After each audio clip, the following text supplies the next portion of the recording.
Please order in the hall. Please order in the hall.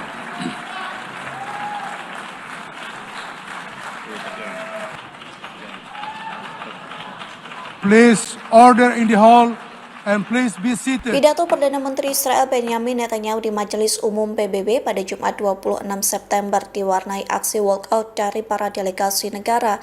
Puluhan delegasi langsung keluar dari ruangan dan tak mau mendengarkan pidato Netanyahu. Menanggapi hal itu, Hamas memuji aksi walkout tersebut. Hamas menilai aksi walkout mencerminkan Israel yang terisolasi di kancah internasional. Pihaknya mengatakan Netanyahu berulang kali mempromosikan propaganda antisemit terhadap orang-orang yang menentang kejahatan Israel di jalur Gaza. Lebih lanjut, Hamas menjawab tuduhan Netanyahu soal militan Palestina yang menghalangi perundingan perdamaian. Hamas mengatakan justru Netanyahu merupakan orang yang menghalangi perundingan tersebut.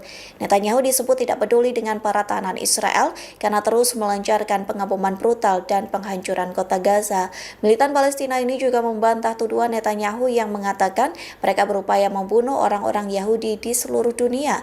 Hamas menekankan hak rakyat Palestina untuk mendirikan negara Palestina merdeka dengan Yerusalem sebagai ibu kotanya.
Download Tribun X sekarang, menghadirkan lokal menjadi Indonesia.